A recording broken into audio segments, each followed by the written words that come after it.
Je crois en vous parce que vous êtes créés à l'image de Dieu. Je crois en vous si vous avez accepté Jésus-Christ comme votre Seigneur et Sauveur.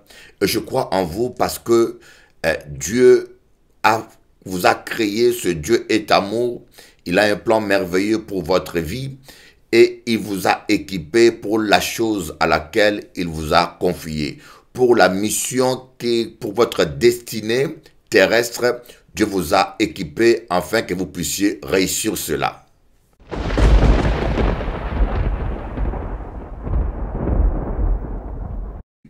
Parfois nos parents nous tuent, parfois nos frères et sœurs nous tuent parce qu'ils nous amènent à douter de nous-mêmes. Et lorsque vous doutez de vous-même, vous n'allez pas oser ce que vous pouvez.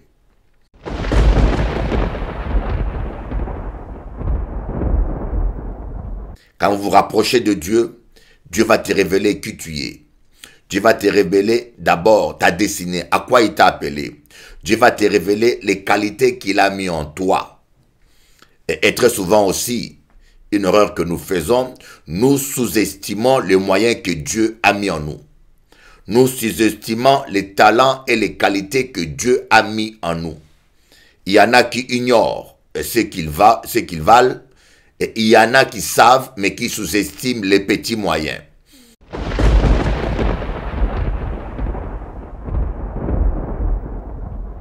La mort et l'échec commencent quand vous commencez à croire que vous êtes ce que les gens disent. Dites-vous que je suis ce que Dieu dit que je suis. Voilà pourquoi l'apôtre Paul dit « Je puis tout par celui qui me fortifie ».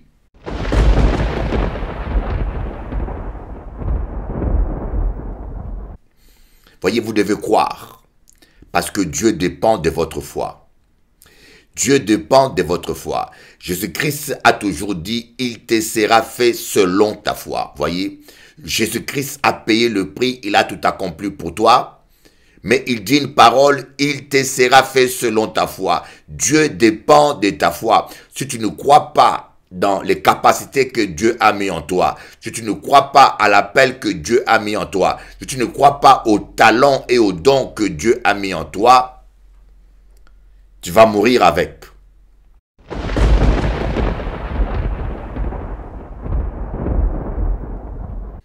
Ça peut t'apparaître absurde, n'est-ce pas? Tu dis, mais comment cet homme-là croit en moi? Il dit qu'il ne me connaît pas. Comment peut-il croire dans une personne qu'il ne connaît pas? Regardez-moi bien. Je ne te connais pas, je crois en toi parce que je connais ton Dieu. 1. Il est le Dieu tout-puissant. 2. Il t'aime. 3. Tu es créé à son image. 4. Il a fait un destiné pour toi. Tu as une destinée pour toi. Il a un plan de bonheur et de paix pour toi. Un plan de réussite. 5. Parce qu'il t'aime. 5. Je crois qu'il t'a équipé. Parce que Dieu ne nous demande pas de faire des choses dont nous sommes incapables.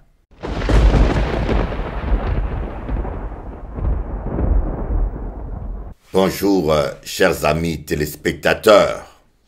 Je suis très content de pouvoir passer ce moment avec vous et surtout de partager la parole de Dieu avec vous. Et aujourd'hui, je voulais simplement vous encourager. J'aimerais vous encourager parce que nous vivons des fois dans des sociétés qui nous détruisent. Nous vivons parfois dans une famille qui nous détruit. Parfois, nos frères et nos sœurs, sans le vouloir, nous détruisent, voyez, nous amènent à douter de nous-mêmes. Et dans la société, nous vivons certains chocs. Si vous n'êtes pas fort, vous abandonnez le combat. Et quand je dis abandonner le combat, ici, je fais allusion aux gens qui abandonnent leurs rêves, aux gens qui ne croient plus que c'est possible le bonheur, aux gens qui ne croient plus qu'ils pourront réussir. Je viens de parler à quelqu'un qui m'a écrit et qui m'a dit, elle croit qu'à son âge, c'est un peu trop tard. pour réaliser quelque chose. Elle a un rêve, elle dit qu'elle croit qu'à son âge, que c'est déjà trop tard. Vous voyez, j'aimerais vous dire quelque chose. Il y a des gens qui ont développé, par exemple, un esprit de rejet. Simplement parce que ils ont grandi dans une école ou dans un milieu social qui les a rejetés, qui les a sous-estimés. Voilà un exemple que j'aimerais vous donner d'un talent immense. Aujourd'hui, ce n'est pas une prédication, c'est simplement un partage. Je sens en moi cette envie d'encourager quelqu'un. Je sens en moi cette envie d'encourager les autres. Et vous dire que je crois en vous. Je crois en vous parce que vous êtes créés à l'image de Dieu. Je crois en vous si vous avez accepté Jésus-Christ comme votre Seigneur et Sauveur. Et je crois en vous parce que Dieu vous a créé, ce Dieu est amour. Il a un plan merveilleux pour votre vie et il vous a équipé pour la chose à laquelle il vous a confié. Pour la mission pour votre destinée terrestre, Dieu vous a équipé afin que vous puissiez réussir cela. Je vais vous donner un exemple simplement.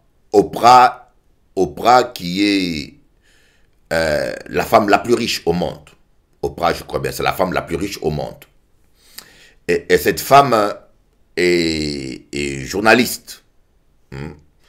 Cette femme a été violée quand elle était enfant. Je crois bien, par son oncle ou par son père, Oprah a été violée. Et elle a développé un esprit de rejet. Et elle n'a pas eu la chance d'avoir une bonne éducation. Et comme par thérapie, elle est allée s'inscrire dans une église gospel pour faire du théâtre. Vous voyez. Et c'est comme ça que elle s'est battue avec elle-même pour essayer d'apprendre de parler. Et son premier employeur l'avait mis dehors parce que le monsieur lui a dit qu'elle ne fera jamais une bonne journaliste. Voyez, quand vous avez quelqu'un de professionnel qui vous dit cela, c'est grave. Mais cette femme n'a pas douté d'elle. Elle se battit aujourd'hui. Elle est milliardaire. Je crois que la femme la plus riche au monde. Et elle est suivie par des millions d'Américains qui l'admirent.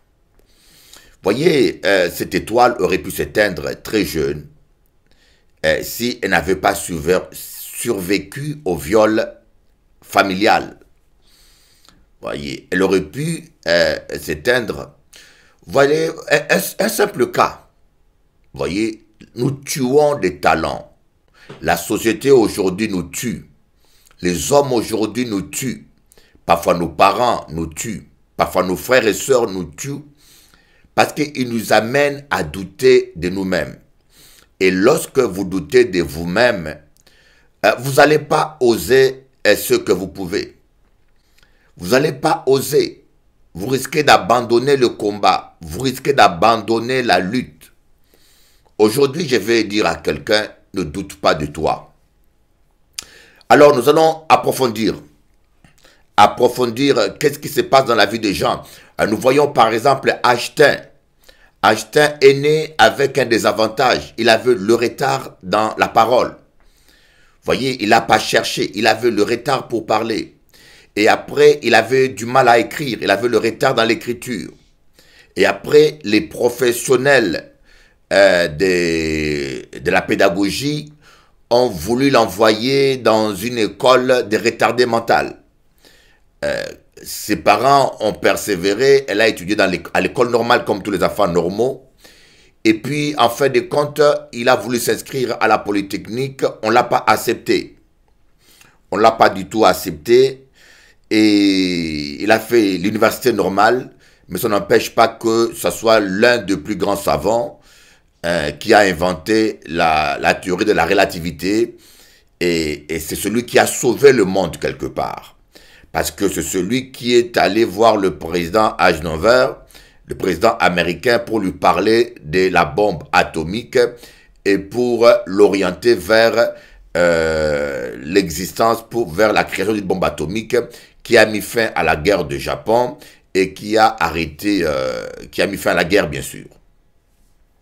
Vous voyez, un étudiant, un élève en retard, un enfant qui a le retard pour parler, des avantages naturels, un enfant qui, à l'école, on a voulu le mettre dans la catégorie des retardés mentaux, une école spécialisée, et puis à la Polytechnique, on l'a viré, mais il a quand même réussi et c'est devenu un grand savant.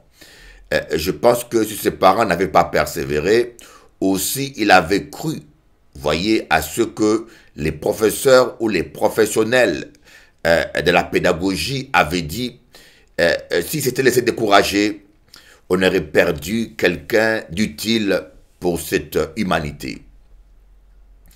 Voilà, j'aimerais vous dire que vous aurez toujours les gens sur votre chemin qui vont vous amener à ne plus croire en vous.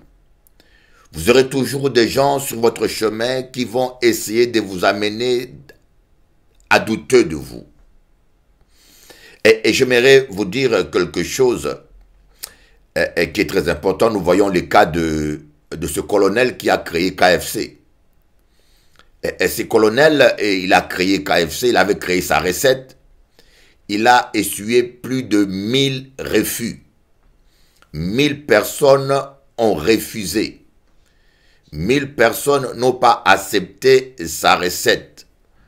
Mais le monsieur qui a créé KFC a persévéré, et nous voyons aujourd'hui qu'il a le deuxième restaurant le plus grand au monde, milliardaire. Mais il a essuyé 1000 refus. Réfléchissez un peu, je ne sais pas combien de refus que vous avez essuyé dans votre vie, mais quand je pense à ce monsieur qui a créé KFC et au nombre de refus qu'il a essuyé, cela m'impressionne, cela est presque vertigineux. Voyez, et quand vous doutez, le monde voudra vous amener toujours à douter de vous. Et je dis simplement quelques exemples pratiques, quelques exemples modernes de personnes qui ont marqué notre temps, de personnes qui ont fait des grandes réalisations, mais qui auraient pu ne pas le faire. Nous voyons les cas, par exemple, on va voir des cas bibliques. Le cas de David. David, tout jeune, ses parents l'ont sous-estimé. Ils ont dit qu'il était chétif, il était beau, qu'il n'était pas bon pour l'armée. Ils l'ont envoyé prêtre s'occuper des moutons. Voyez, j'aimerais vous dire quelque chose. Ne faites pas un drame si on vous sous-estime. Voyez, les gens qui vous sous-estiment ne sont pas toujours méchants. Les gens qui vous sous-estiment peuvent être ignorants parce qu'ils ne voient pas ce qu'il y a en vous et parce qu'ils n'ont pas la révélation simplement. Ou parfois, par bêtise, ils pensent vous protéger en vous évitant par exemple d'aller faire l'armée comme David. Voyez. Donc, ne faites pas un drame. Mais le problème central sur vous, vous devez apprendre à ne pas dépendre de l'opinion des gens, à ne pas dépendre de ce que pensent les gens. Et ça, c'est crucial. Croyez que vous êtes ce que Dieu dit que vous êtes. Vous n'êtes pas ce que les gens disent que vous êtes.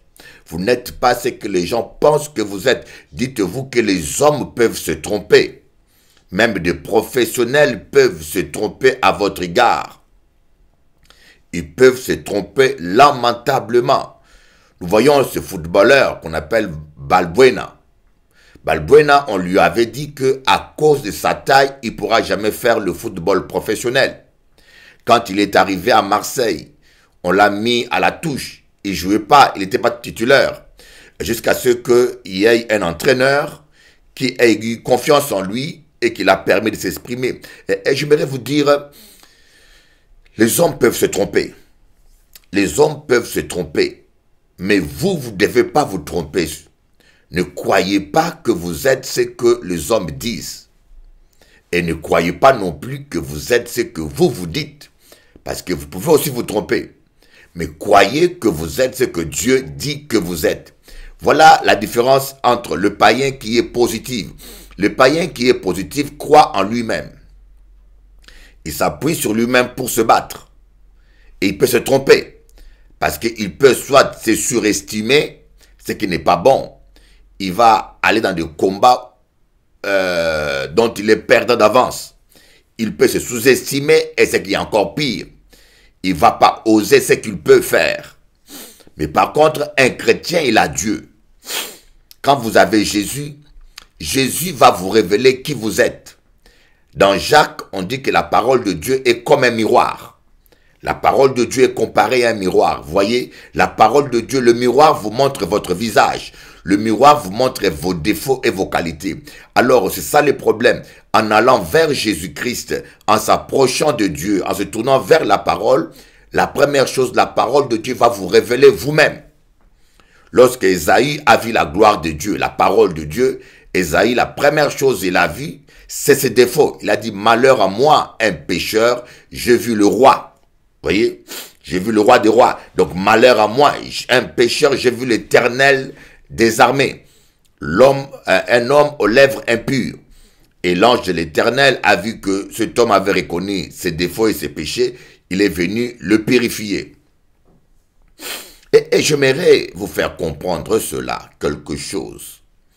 C'est le Saint-Esprit vient nous révéler qui nous sommes. Quand vous vous rapprochez de Dieu, Dieu va te révéler qui tu es. Dieu va te révéler d'abord ta destinée, à quoi il t'a appelé. Dieu va te révéler les qualités qu'il a mis en toi. Et très souvent aussi, une erreur que nous faisons, nous sous-estimons les moyens que Dieu a mis en nous. Nous sous-estimons les talents et les qualités que Dieu a mis en nous. Il y en a qui ignorent ce qu'ils valent, et il y en a qui savent, mais qui sous-estiment les petits moyens. Voyez, ne sous-estimez pas les petits moyens. Ne sous-estimez pas les petits moyens. Jésus a nourri plus de 20 000 personnes. Parce que quand on dit 5 000 hommes, on ne compte pas les femmes et les enfants. Je peux estimer ça à 20 000 personnes avec 5 pains et 2 poissons. Dites-vous qu'avec un petit budget, avec des petits moyens, Dieu peut faire de grandes choses. Et de toute façon, Dieu utilise toujours les petits moyens, les petits budgets pour manifester sa gloire et pour se glorifier. Ne te sous-estime pas. Voyez, c'est en tournant vers le Seigneur que Dieu va vous révéler qui vous êtes. Voyez, c'est comme Joseph. Joseph, les gens voyaient en Joseph un esclave, alors que Dieu voyait en lui un prince. Et Joseph, on l'a mis comme domestique. Les hommes ont estimé qu'il était bon comme domestique. Après, on l'a mis et la femme de Potiphar a vu en Joseph qu'un homme beau et sexy pour coucher. Voyez, et un homme bon a couché simplement un amant. Voyez, et après, les gens l'ont vu en lui un prisonnier. Mais en lui, sa destinée était d'être prince de l'Égypte. Mais le problème est que lorsque vous commencez à douter de vous-même, c'est là où les choses commencent à se compliquer. Parce que Dieu dépend de ta foi. Dieu dépend de ta foi. Aujourd'hui, je voulais simplement encourager certaines personnes qui sont là, qui ne croient plus en eux-mêmes. Certaines personnes qui sont là et qui sont en train de douter. Vous êtes là, vous aimez le Seigneur, mais le doute a envahi votre cœur. Le doute a envahi votre cœur et vous avez abandonné votre rêve. N'abandonnez pas votre rêve. Vous allez arriver. Voyez, je crois simplement que vous allez arriver si vous n'abandonnez pas. Parce qu'il n'est jamais trop tard dans la vie. Il n'est jamais trop tard dans la vie. La plupart des gens qui ont réussi, ils ont été exclus des universités. Ils ont été rejetés par des sociétés. Voyez, Tony Blair, son professeur disait qu'il est bon à rien. Tony Blair, le premier ministre britannique, son professeur lui disait qu'il n'est bon à rien. Mais aujourd'hui, nous avons su que c'est l'un des plus grands hommes politiques qui a marqué son temps et qui a réussi. La mort et l'échec commencent quand vous commencez à croire que vous êtes ce que les gens disent. Dites-vous que je suis ce que Dieu dit que je suis. Voilà pourquoi l'apôtre Paul dit « Je puis tout par celui qui me fortifie ». L'apôtre Paul avait compris cela. Il a dit « Je puis tout par celui qui me fortifie ». Parce qu'il a compris que si Dieu m'appelle à faire quelque chose, c'est que Dieu m'a équipé pour.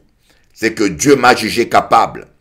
Dites-vous toujours que Dieu ne nous demande pas de faire des choses dont nous n'avons pas la capacité. Dites-vous toujours que Dieu ne nous demande jamais de faire des choses dont nous n'avons pas la capacité. Si Dieu t'appelle à faire quelque chose et tu es vraiment sûr que c'est Dieu qui t'appelle à le faire, n'hésite pas, dis-toi, je vais y arriver parce que ce Dieu qui m'appelle à le faire, il va m'équiper et je vais y arriver. Komashia baya basaya banda kabayanda ba kabayondo. Je vais encourager une femme seule qui a des enfants. Je vais encourager quelqu'un qui est étudiant ou étudiante. Je vais encourager un homme d'affaires qui passe des temps difficiles. Je vais encourager quelqu'un qui est prêt à abandonner ses rêves, à abandonner son combat, parce qu'on lui a fermé une porte ou parce qu'il a entendu. C'est la raison pour laquelle même, lorsque Dieu va appeler Moïse, il va appeler Josué. Il dit à Josué, je te donne la victoire. Personne ne tiendra devant toi. Nul ne tiendra devant toi. Et il va lui dire, partout où tu poses ton pied, je te le donne. Et je pense que ces mêmes promesses sont valables pour moi et toi. Ces mêmes promesses sont valables pour nous, les enfants de Dieu. Dieu va dire à Job, il va dire à Josué, partout où tu vas poser ton pied, je te le donne. Mais une seule chose, fortifie-toi toi-même. Ne compte pas sur les autres pour te fortifier. Ne compte pas sur les hommes pour te fortifier. Ne compte pas ni sur la famille, ni sur ta femme. Apprends à te fortifier toi-même. Voyez, c'est comme David, dans le psaume 42, il dit, comme une biche soupire auprès de courants d'eau, mon âme soupire auprès de toi. Mon âme a soif du Dieu vivant. Quand irai-je et paraîtrai-je devant la face de mon Dieu? Mes larmes sont ma nourriture nuit et jour, pendant qu'on me dit tout le temps, où est ton Dieu? J'ai dit à mon âme, pourquoi t'as battu? Loue l'Éternel. David était en train de s'encourager lui-même. J'aimerais vous chanter ce chant que j'avais composé il y a 30 ans. C'est un chant que je n'ai jamais produit avec aucune chorale, mais j'avais commencé à le composer. Donc David passait un temps où il ne voyait plus la main de Dieu agir dans sa vie ou en Israël. Et les gens lui demandaient, où est ton Dieu? Tu pries, mais où est ton Dieu? Tu pries, mais regarde comment tu souffres. Tu pries, mais regarde comment est ton royaume. Tu pries, mais où est ton Dieu? Alors là, il pleurait. Il pleurait tellement qu'il ne mangeait pas. Et c'est pour cela qu'il dit que ses larmes sont devenues comme sa nourriture. Il pleurait tellement qu'il perdait l'appétit. Mais il y a un moment donné où il s'est ressaisi. Et il a dit, il s'est ressaisi lui-même. Il a dit, mon âme, pourquoi t'as battu sur moi? Loue l'Éternel. Pourquoi t'as battu? Il faut te ressaisir, mon ami. Il faut te ressaisir. Voilà, Tati, un jour ça, c'est pas fini. Ou pas fini, Tati, ou pas fini. Voyez, vous devez croire, parce que Dieu dépend de votre foi. Dieu dépend de votre foi. Jésus-Christ a toujours dit, il te sera fait selon ta foi. Voyez, Jésus-Christ a payé le prix, il a tout accompli pour toi. Mais il dit une parole, il te sera fait selon ta foi. Dieu dépend de ta foi. Si tu ne crois pas dans les capacités que Dieu a mis en toi, si tu ne crois pas à l'appel que Dieu a mis en toi, si tu ne crois pas aux talents et aux dons que Dieu a mis en toi, tu vas mourir avec. Tu vas mourir avec. Et chaque homme naît avec son étoile. Comme les païens disent, son étoile brille. Chaque enfant né avec son étoile. Voyez, Jésus est né avec son étoile.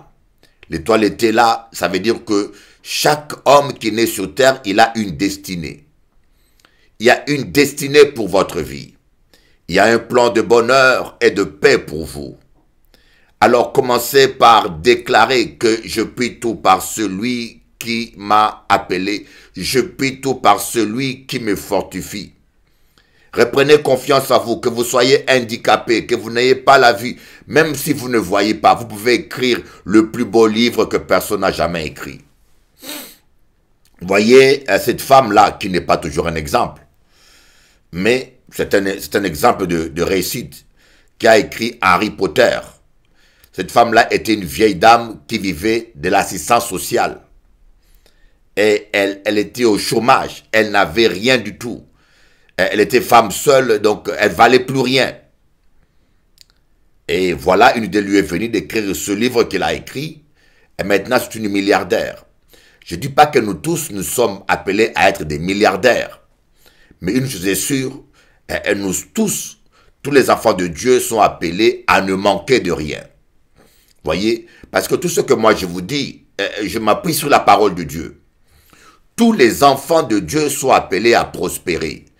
Prospérer ne veut pas dire être milliardaire ou millionnaire. Prospérer veut dire manquer de rien.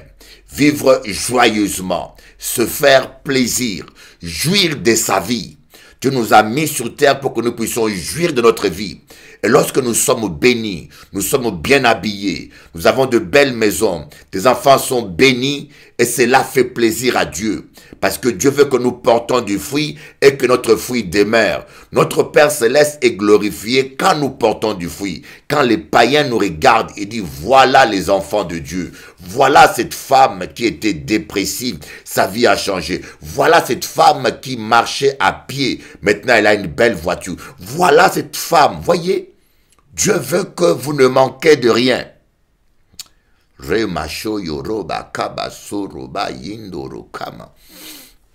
ne sais pas pourquoi, ce matin, j'ai un rendez-vous, mais je sens cette envie, ce désir de parler avec vous. Je ne sais pas pourquoi, je sens ce désir d'encourager quelqu'un, de dire à quelqu'un, ne te laisse pas aller. Mais des fois, il y a des femmes qui se laissent aller. Moi, je connais des femmes, après une déception amoureuse, elle se met à douter d'elle. Elle se laisse aller, elle mange n'importe comment, elle prend plus soin d'elle, elle s'habille plus, elle se maquille plus, elle se laisse aller parce qu'elle ne croit plus, parce que son mari lui a dit tous les jours, avec 4 enfants, tu ne referas jamais ta vie. Il y a des hommes comme des femmes qui sont méchants. Hein. Son mari lui a répété plus de 1000 fois, avec 4 enfants, tu ne referas plus ta vie. Et la dame a fini par croire qu'avec 4 enfants, aucun homme ne va l'aimer. Et le résultat, elle se laisse aller, elle n'avait plus envie de vivre, elle s'habille comme une clocharde, elle soigne plus ses cheveux, elle se parfume pas, elle se laisse aller. Elle passe sa journée à la maison, récupérer les enfants à l'école, ramener les enfants à la maison, et elle prenait plus soin d'elle.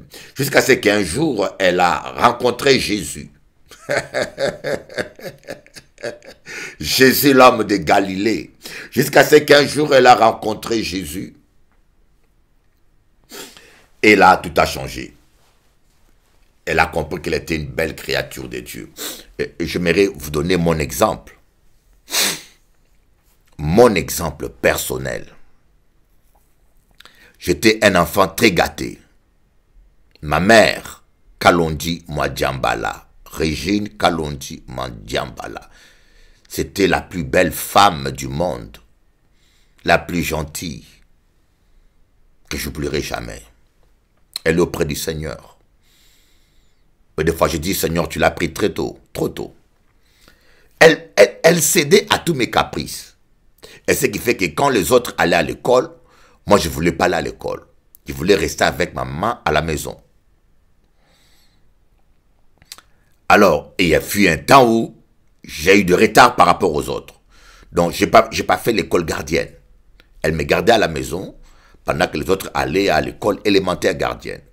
Maintenant, quand il faut aller en 6e primaire, ma mère m'a envoyé, mais je n'étais pas habitué à aller à l'école. Donc, j'étais traumatisé. Les autres à l'école gradienne, ils ont déjà été préparés psychologiquement à une vie scolaire. Mais moi, j'étais comme dépaysé, choqué. Et ce qui fait que j'étais toujours le dernier. Et si j'étais pas le dernier, j'étais l'avant-dernier. Et quand j'étais l'avant-dernier, j'étais choqué de voir que quelqu'un est derrière moi. Vous voyez comment j'ai grandi avec un esprit de rejet, des doutes. Je ne croyais pas en moi. Et jusqu'à ce que j'ai eu, il y a eu un déclic, je commençais à aller à la prière à l'âge de 8 ans. Et un jour, je me suis dit, mais ce n'est pas la gloire de Dieu que je parle de Jésus dans ma classe et que quand on donne les résultats, c'est moi qui suis le dernier ou l'avant-dernier. Et quand je suis allé à l'internat, je suis allé seul dans la brousse, je me suis assis. Je dis, Seigneur Jésus, donne-moi l'intelligence. C'est pas normal, je veux être un témoin. J'ai honte de parler de Jésus. Et après, quand on donne les résultats, c'est moi qui suis le dernier. Je pleurais, je priais seul dans la forêt. Et j'avais des professeurs qui ne m'aimaient pas. Mes professeurs ne m'aimaient pas parce que j'avais des questions trop pertinentes. Ça, je vous dirais, je ne veux pas me jeter des fleurs, c'est que j'étais en avance par rapport à ma classe, à mon niveau. Le défaut que j'avais, j'étais un élève très distrait. J'arrivais pas à me concentrer dans les maths et la physique. Comme j'avais pris le bac C, je faisais le bac C, j'étais un élève qui n'arrivait pas à me concentrer. Mais j'avais une imagination, une imagination, une intelligence qui dépassait la moyenne de toute ma classe. Par exemple, quand le professeur parlait d'une équation à n inconnu, moi j'imaginais une équation de second degré. Sans l'avoir lu, alors que dans mon niveau scolaire, on nous apprenait l'équation du premier degré. Mais moi déjà, sans lire les livres de la classe supérieure, j'imaginais équation de second degré. Et quand je posais au professeur une question, par exemple, on dit, mais si on mettait x au carré, ça l'énervait. Parce que lui, il pensait que j'avais lu des livres de la classe supérieure et que j'étais simplement en train de l'embêter. Alors, il ne savait pas que j'étais sincère, vous voyez. Mais alors, j'avais des questions très embarrassantes pour le professeur, que ce soit en mathématiques et en physique. Alors, j'avais un professeur de physique que lui, quand je lui posais une question qui l'énervait, il prenait la question, il les posait à tous les élèves, ça devenait une interrogation. Et bien sûr, mes questions étaient tellement embarrassantes que tout le monde avait des zéros. J'ai posé des questions. Il faisait ça et j'ai fini par me faire détester par tous les élèves. J'avais des questions terribles, je me rappelle. Et voilà, et en fin de compte, la réalité, quand on faisait des examens de maths, par exemple, tous mes schémas, mon raisonnement était parfait. Mais j'avais toujours les résultats finaux faux. Malheureusement, en Afrique, certains professeurs n'ont pas le temps de voir ton raisonnement et regardent seulement le résultat final. Par exemple, sur le résultat, le calcul final donne 15 kg. Si tu as un bon raisonnement, mais que ton résultat final n'est pas 15 kg, il barrait simplement. Parce qu'il y avait trop d'élèves et ils n'avaient pas assez du temps. Et ce qui faisait que j'avais tout vrai, mais le résultat final, par manque de concentration, était fausse et j'accumulais des zéros. Jusqu'à ce que je suis arrivé au niveau au niveau troisième, en troisième, 3 ans avant le bac, c'est là où j'ai rencontré un vrai mathématicien. Ce n'était pas simplement un professeur, mais c'était un mathématicien réellement, quelqu'un qui est passionné des maths. Et ce gars-là, c'est lui qui m'a découvert. Un jour, je fais des examens, j'ai tout faux, mais lui, il a regardé mon schéma, il a vu que tout mon raisonnement était vrai. Et il m'a donné la meilleure note. Tous mes collègues, mes amis étaient choqués. Et puis il a dit devant tout le monde, mais Lisiki, c'est le meilleur en maths dans cette classe. Il m'appelait, il m'a surnommé Docteur Lisiki. Il m'a surnommé Docteur Lisiki. Imaginez-vous, vous êtes habitué, quand vous dénigrez que vous avez 0, un professeur commence à vous appeler docteur en maths. J'étais tellement flatté. Parce que c'est le seul qui a compris. Parce qu'il a suivi comment j'ai raisonné. Il s'est rendu compte que là où tout le monde a échoué, dans leur raisonnement, moi j'avais le vrai raisonnement. Il a compris que j'étais plus fort que tout le monde et il m'a surnommé docteur. Et alors là, j'ai pris conscience de ma valeur et je ne voulais pas décevoir ce professeur. Alors je commençais à apprendre à me concentrer. J'ai commencé à me concentrer. Les autres étaient au football, moi je faisais les maths. Les autres étaient en train de manger, des fois je restais faire les maths. Les autres étaient au dortoir, je faisais que les maths. J'ai appris à me concentrer et le résultat a suivi. Le résultat a suivi. Le résultat a suivi. J'ai eu 40 sur 40 en physique. Cette école-là avait plus de 35 ans d'existence et c'était l'une des écoles élites du Congo, mais jamais un élève a eu de telles notes. Quand ma mère est venue, ma mère a pleuré. Ma mère ne croyait plus en moi. Elle a pleuré comme un enfant quand on lui a dit que votre enfant c'est un génie. Il a eu 40 sur 40. Je suis sorti le deuxième de la classe. Sur 40 élèves, plus de 40 élèves, ma mère a pleuré. Et ayant pris confiance en moi, ce professeur m'a aidé, un professeur. Et je peux vous dire, on faisait des concours de maths. On faisait des concours de maths. Il n'y avait aucun exercice mathématique ou physique que je ne pouvais pas résoudre. Là où il y avait des exercices où tous les élèves n'arrivaient pas, parce qu'on travaillait avec des livres de Polytechnique belge. Alors, il y avait des exercices où personne n'arrivait à les résoudre, mais moi, j'y arrivais toujours. Et quand j'ai eu mon bac, sur 40 exercices de physique, j'ai eu à peine qu'une seule faute. On a failli me retenir, on m'avait soupçonné de tricher, parce qu'ils ont trouvé que ce n'était pas normal que j'ai tout bien fait. Mon préfet, le préfet de mon école est intervenu auprès du jury pour dire que s'il avait triché, il y aurait eu d'autres élèves aussi qui auraient pu avoir les mêmes notes. C'est comme ça qu'on m'a laissé. Parce que pour eux, ce n'était pas normal sur 40 exercices que j'ai eu qu'une seule faute de physique. Vous voyez, un élève, l'élève que j'étais, toute la vie scolaire primaire jusqu'à la moitié de secondaire, j'avais que des zéros, que je paraissais nul. Mais il a fallu qu'un homme puisse m'aider à croire en moi-même. Dieu a utilisé un homme, on l'appelait grand maître. Dieu a utilisé un homme qui m'a amené à croire en moi-même. Et j'ai pris confiance en moi-même. Et là, tout a changé. Ne doutez pas de vous-même.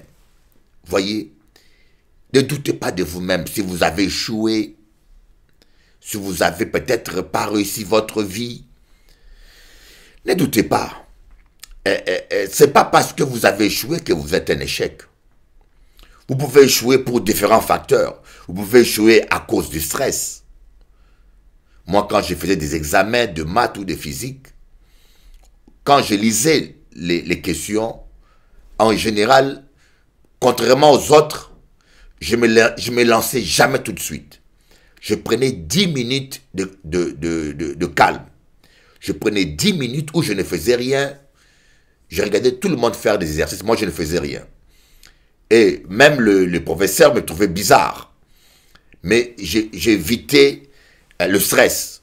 Au bout de 10 minutes, quand je me sentais complètement tranquille et dans le calme, et là, je commençais à faire l'exercice. Et j'étais toujours meilleur. Pourquoi? Parce que quand tu n'as pas le stress, les idées viennent facilement. Les idées viennent facilement. Mais vous pouvez échouer le permis ou l'examen parce que vous étiez stressé. Et être plus intelligent que ceux qui ont réussi. Voilà pourquoi je vous dis, fortifie-toi toi-même. Je ne te connais pas, mon ami, mais je crois en toi. Ça peut t'apparaître absurde, n'est-ce pas? Tu dis, mais comment cet homme-là croit en moi? Il dit qu'il ne me connaît pas. Comment peut-il connaître, croire dans une personne qu'il ne connaît pas? Regardez-moi bien. Je ne te connais pas, je crois en toi parce que je connais ton Dieu. 1. Il est le Dieu tout-puissant. 2. Il t'aime. 3. Tu es créé à son image. 4. Il a fait un destiné pour toi. Tu as une destinée pour toi. Il a un plan de bonheur et de paix pour toi. Un plan de réussite. 5. Parce qu'il t'aime. 5. Je crois qu'il t'a équipé. Parce que Dieu ne nous demande pas de faire des choses dont nous sommes incapables. Voilà pourquoi l'apôtre Paul dit, je puis tout par celui qui me fortifie. Ça veut dire que je puis tout ce que Dieu m'appelle à faire. Je puis tout ce que je peux faire, tout ce que Dieu m'appelle à faire. Si Dieu me dit de construire un bateau comme Noé, c'est qu'il m'a déjà équipé, il m'a donné l'intelligence pour construire un bateau comme Noé. Si Dieu m'appelle à faire quelque chose, même si cela paraît impossible, c'est qu'il m'a déjà équipé pour y arriver. Mon ami, je crois en toi. I believe in you. I believe in your love. I believe that it's possible. Oh, Remashoro Baba. Prends courage. Dis Seigneur, il faut vomir le rejet qui est en toi. Il faut vomir le rejet. Seigneur, merci pour la peau que tu m'as donnée. Seigneur, merci pour l'homme que tu as fait de moi. Merci pour la femme que tu as fait de moi. Merci Seigneur parce que je réussirai. Je réussirai et je m'en sortirai. J'accomplirai ma destinée. Mon travail, c'est de faire de toi mes délices. Fais de l'Éternel tes délices, il te donnera ce que ton cœur désire. Oh, je crois tellement cela. Fais de l'Éternel tes délices, il te donnera ce que ton cœur désire. Cette exhortation, elle est tellement belle, je le ressens, que je le mettrai en espagnol, je le mettrai aussi en anglais. Je vais le doubler en espagnol et en anglais pour les gens qui parlent espagnol.